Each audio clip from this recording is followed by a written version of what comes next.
So what are some of the other prominent tales of alien abduction that have not yet been debunked? On November 5th, 1975, Travis Walton and 6 other loggers were out driving through the Apache Sitgreaves National Forest, where they supposedly came upon a hovering craft of unknown origin. It's kind of like light shining through a lampshade. Basically white, but it's kind of yellowish glow to it. I mean, that's what it appeared to me. It had some kind of a round thing on top like a dome. Basically, it was just very, very sleek, you know.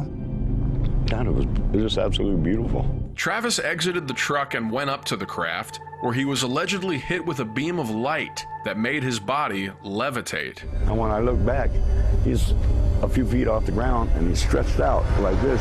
After Travis fell onto the ground, the other men fled in fear, thinking he was dead. After police found no trace of Travis or the craft, 5 whole days went by with still no sign of him. And just about everyone in the small town of Snowflake, including some of their own family members, had begun to assume that these young men had murdered Travis. One of those men was Travis's best friend. A week later, Travis's brother-in-law gets a call from a payphone. The voice on the other line tells him it's Travis. His brother Dwayne rushes to go get him and bring him home.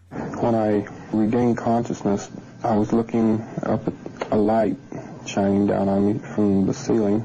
I was in a lot of pain. I couldn't quite bring myself totally awake. I believed that I was in the hospital.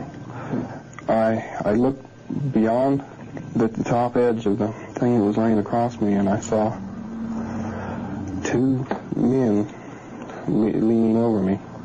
They had kind of underdeveloped features and no hair of any kind, and they were dressed in kind of a brownish orange. I didn't even think. I just lashed out and grabbed a tube, a clear piece of glass or something. And I tried to break off the end to get something sharp to defend myself with, but they didn't try to approach. They just kind of put out their hands like that, and they just left. There was a corridor. It was a very narrow corridor, and it was dimly lit everywhere. I went into this room that you could see out. You could even see the stars back through the wall I just came through.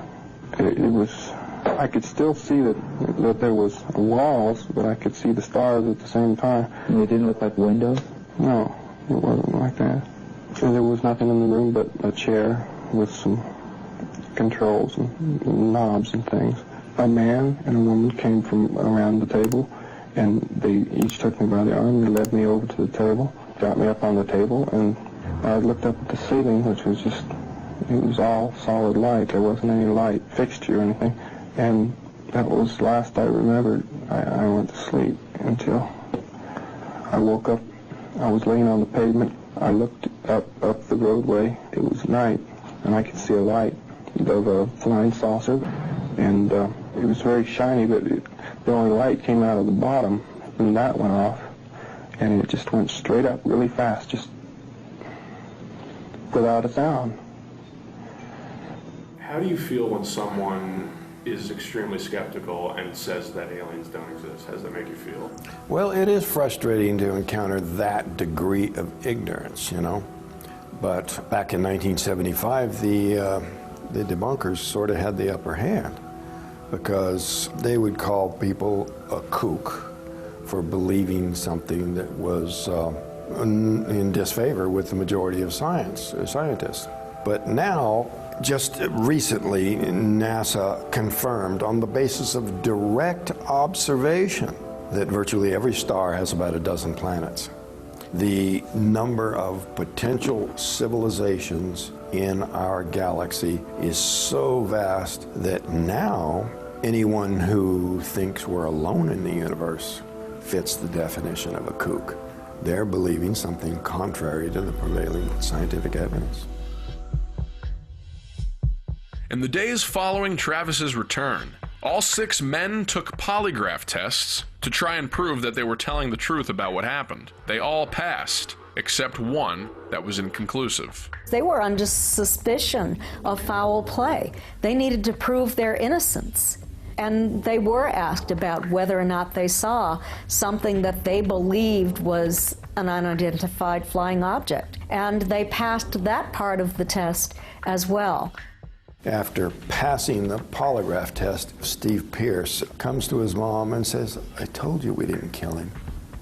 And to have to say something like that to your own mother, and she would have never thought he was a murderer if it was any other subject. It was just that the idea of aliens was just so resisted that there's got to be some other way to explain it, even if my son is guilty of something horrible.